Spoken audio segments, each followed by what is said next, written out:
अस्सलाम वालेकुम स्टूडेंट्स, ने क्या हाल। अच्छा स्टूडेंट, हमने एफएससी पार्ट 1 का चैप्टर नंबर 3 स्टार्ट किया था। तो पीछे हमने डिटेल से सारी चीज़ें पढ़ ली थी कि हमारे पास स्पीड क्या होती है, डिस्टेंस क्या होता है, डिस्प्लेसमेंट क्या होता है, दोनों लेंथ हैं तो हम क्यों इनमें फ़र्क करते हैं। फिर हमने स्पीड और वेलोसिटी कहा था कि हमारे पास दोनों हैं तो स्पीड ही, दोनों हमारे पास वेलोसिटी के रिलेटेड बताती हैं, मूवमेंट के रिलेटेड बताती हैं। तो क्यों हमने स्पीड को अलग पढ़ा, वेलोसिटी को अलग पढ़ा। उसके बाद हमने कहा कि हमारे पास स्पीड भी आ गई, हमारे पास डिस्टेंस भी आ गया, डिस्प्लेसमेंट भी आ गया, तो क्यों एक्सेलरेशन की ज़रूरत पड़ी, फिजिक्स में नई क्वांटिटी की लाने की ज़रूरत पड़ी। तो हमने ये डिटेल से देखा था कि हमारे पास बहुत सारी ऐसी इंफॉर्मेशन थी जो कि हमारे पास एक्सेलरेशन प्रोवाइड करता था, डिटेल से देखा था। तो आज हम देखने जा रहे हैं वेलोसिटी टाइम ग्राफ। तो सबसे पहले हम देखेंगे कि हमारे पास वेलोसिटी टाइम ग्राफ है क्या, क्यों हम इसको पढ़ते हैं, क्या वजह थी कि हमें फिजिक्स में इसको पढ़ना पड़ा और क्या क्या इन्फॉर्मेशन हमें ये प्रोवाइड करता है। हमारे पास तमाम चीज़ें देखेंगे कि क्या वजह थी हमने इसको पढ़ा, इसकी क्यों ज़रूरत पेश आई, क्या क्या इन्फॉर्मेशन हमें ये प्रोवाइड करता है और किस तरह हमारे पास इसने तमाम आकर सोल्यूशन हमें प्रोवाइड किए। तो मेरा नाम जाहिद इमरान और आपका ये चैनल फिजिक्स एकेडमी। तो चलें स्टार्ट करते हैं हम वेलोसिटी टाइम ग्राफ से। तो सबसे पहले हम ये देख लेते हैं कि क्यों हमने इसको पढ़ा, फिजिक्स में इसकी ज़रूरत ही क्यों आई। तो स्टूडेंट हमें पता कि हमारे पास तीन ही क्वान्टिटीज़ हैं। डिस्टेंस हो गया, वेलोसिटी होगी, एक्सेलरेशन हो गया है। हमारे पास जब डिस्टेंस चेंज हुआ तो वेलोसिटी बनी, वेलोसिटी चेंज हुआ तो एक्सेलरेशन बना।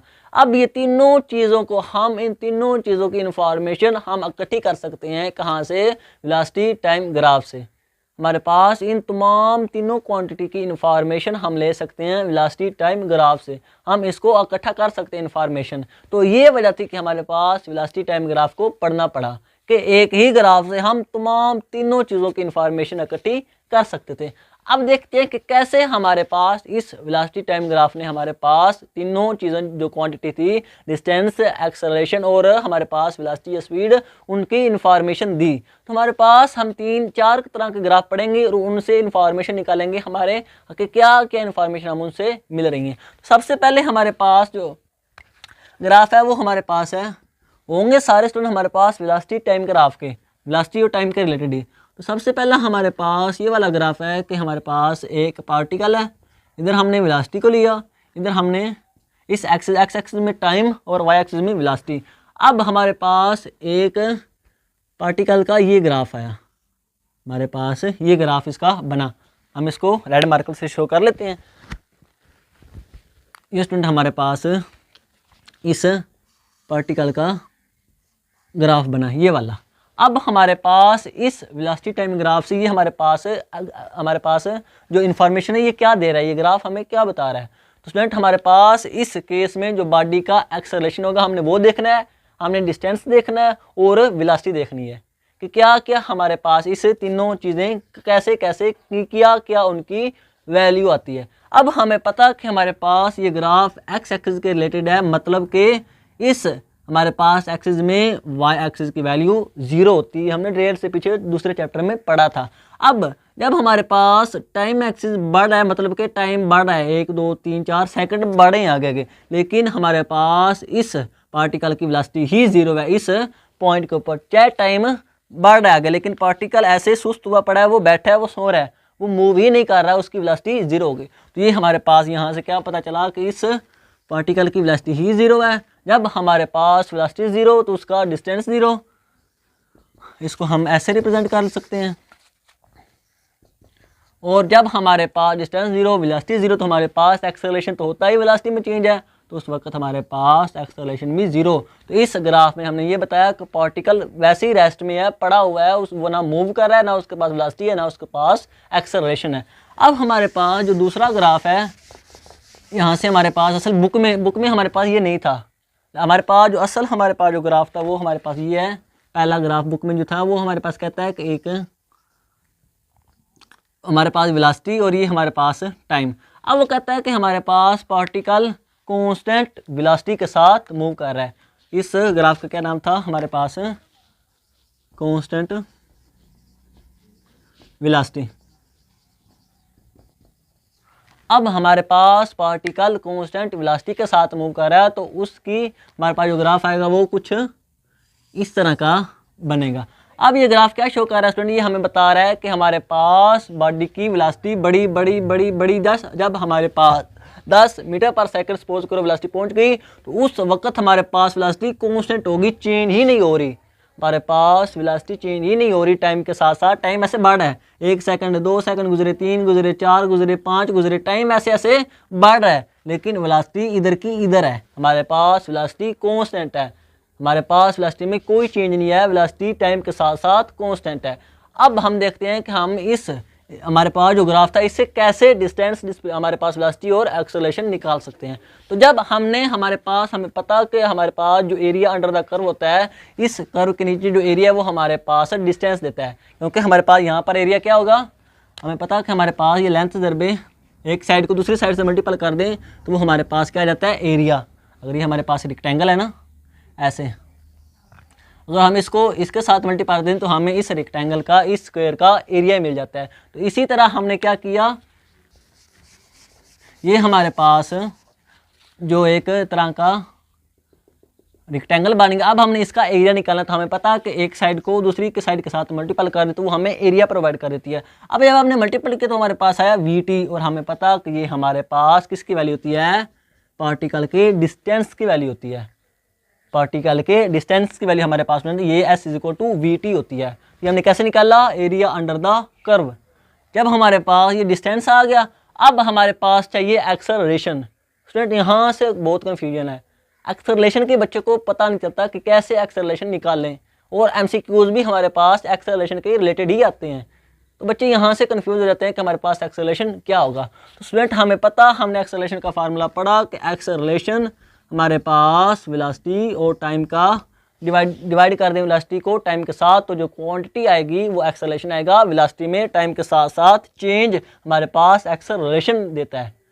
अब जब हमारे पास ये एक्सेलरेशन वेक्टर, ये वेलोसिटी भी वेक्टर, मतलब कि या डायरेक्शन चेंज हो तभी एक्सेलरेशन आ जाता है। जब हमारे पास उस पार्टिकल की मैग्नीट्यूड चेंज हो उसी वक्त भी हमारे पास एक्सेलरेशन आ जाएगा, दोनों के ऊपर, क्योंकि वेक्टर की मैग्नीट्यूड भी है, डायरेक्शन भी है, दोनों में से एक भी चेंज हुआ तो हमारे पास उसने नई क्वांटिटी एक्सेलरेशन को प्रोड्यूस कर दिया।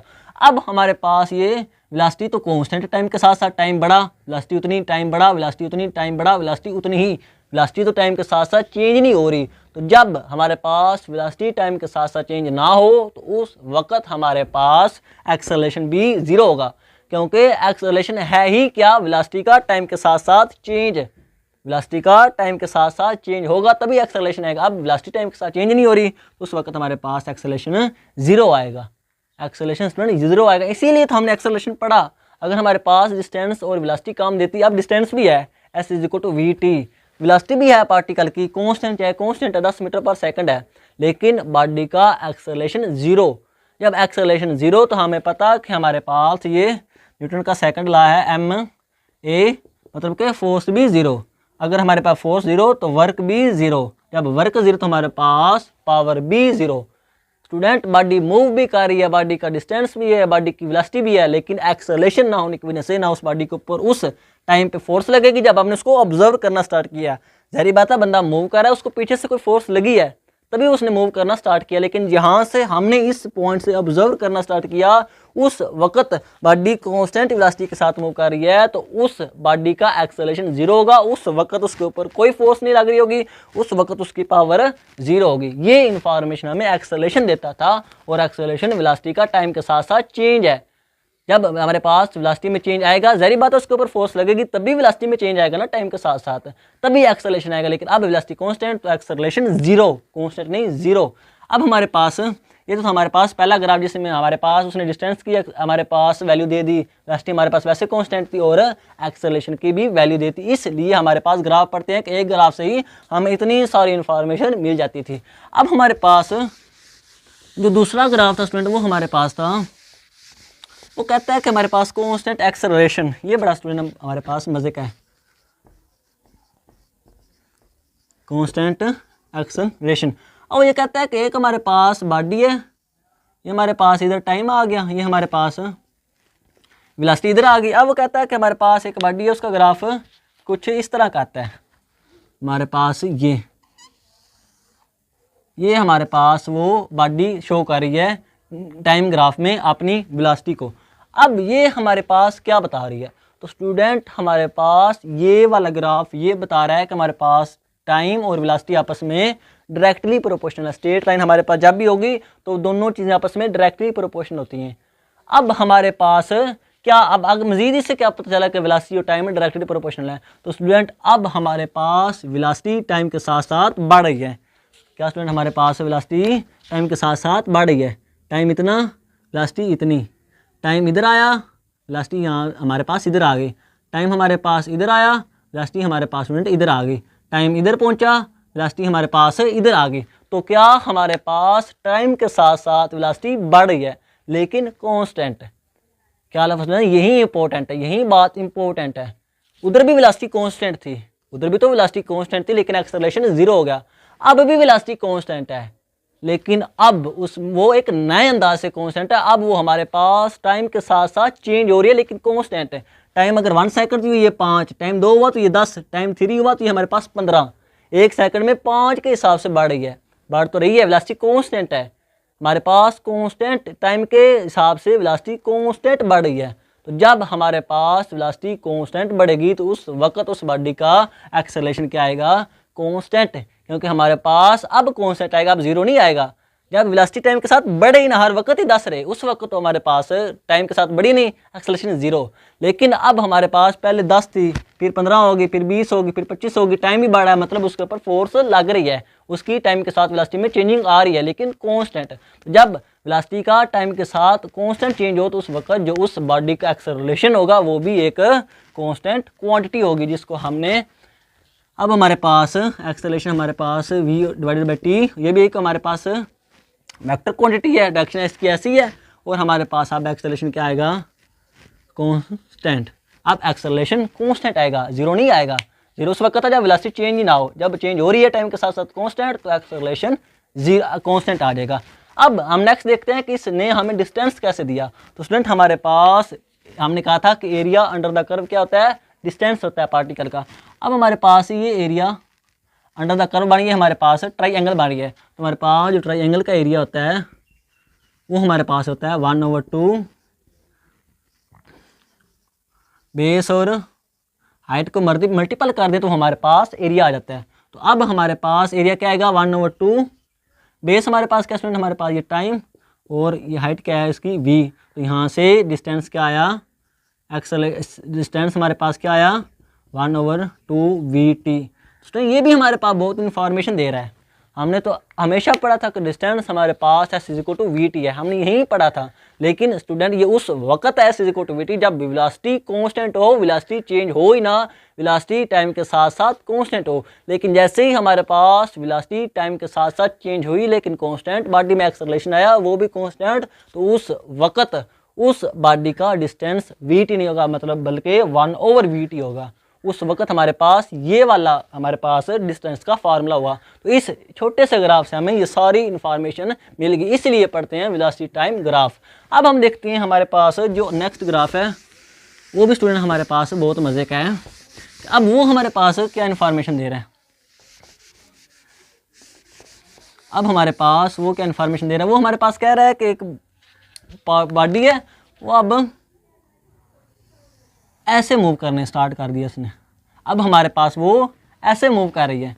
तो अब हमारे पास मतलब कि क्या अब स्ट्रेट लाइन नहीं है, अब हमारे पास उस बॉडी की स्ट्रेट लाइन नहीं है, मतलब कि वो हमारे पास डायरेक्टली प्रोपोर्शनल नहीं है।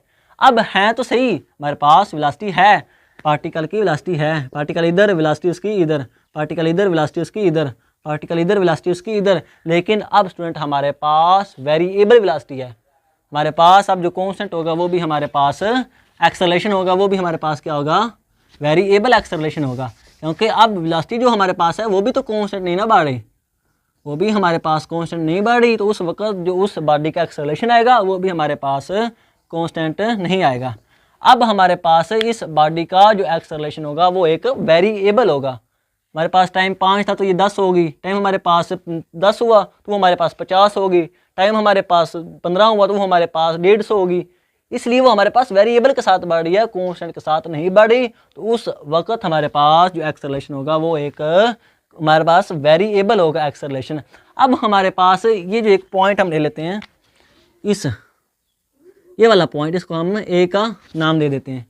इस पॉइंट को हम क्या नाम दे देते हैं, ए का नाम। अब हमारे पास ये जो ए है, हमारे पास इस ए के ऊपर वो कहता है, बुक में लिखा हुआ है कि इस पॉइंट ए के ऊपर इस कर्व की स्लोप हमें देती है इंस्टेंटेनियस एक्सेलरेशन। हमारे पास उसने ये कहा कि हमारे पास जो स्लोप है कहाँ पे, पॉइंट ए के ऊपर, वो हमें क्या प्रोवाइड करती है, एक्सेलरेशन, लेकिन कौन सा, इंस्टेंटेनियस। अब कैसे उसने ये बात हमारे पास कर दी कि स्लोप ए के ऊपर हमें इंस्टेंटेनियस एक्सेलरेशन दे रही है। तो स्टूडेंट सबसे पहले स्लोप समझिए, अगर हम y और x एक्सिस को डिवाइड कर दें तो जो हमारे पास रिजल्टेंट चीज़ है कि वो हमारे पास होती है स्लोप उस कर्व की, जो जिसकी हमारे पास वैल्यू ऐसे y में भी है और x में भी है। अगर y और x को डिवाइड कर दे तो ये उस कर्व की स्लोप आ जाती है। अब हमारे पास एक पॉइंट हमने अचानक लिया और इसके ऊपर हमारे पास स्लोप क्या आई, v डिवाइडेड बाई t। हमने यही कहा था ना कि y को x के साथ डिवाइड कर दें, तो y को x के साथ डिवाइड किया और हमारे पास ये क्या आएगा, इंस्टेंटेनियस एक्सेलरेशन। अब इंस्टेंटेनियस एक्सेलरेशन ही क्यों कहा, क्यों हमने इसको इंस्टेंटेनियस कहा, क्योंकि स्टूडेंट इंस्टेंटेनियस एक्सेलरेशन ही ऐसा एक्सेलरेशन है जो कि एक लम्हे के लिए हो, एक पॉइंट के लिए हो, एक शॉर्ट टाइम के लिए हो, और हमने ये पॉइंट भी बिल्कुल एक शॉर्ट टाइम के लिए, एक लम्हे के लिए, तो इस लम्हे पर जो इस कर्व की स्लोप है वो हमें इंस्टेंटेनियस एक्सेलरेशन देगी। और अब हमारे पास जो एक्सेलरेशन होगा वो वेरिएबल होगा, क्योंकि हमारे पास वेलोसिटी टाइम के साथ साथ वेरिएबल की तरह चेंज हो रही है। तो ये वजह थी कि हमारे पास वेलोसिटी टाइम ग्राफ पढ़ा और ये सारी इन्फॉर्मेशन हमें इससे मिलती हैं। तो आई होप आपके सारे कंसेप्ट क्लियर होंगे। आज के इतना ही, इंशाल्लाह मिलेंगे अगली वीडियो में। ओके, अल्लाह हाफिज़।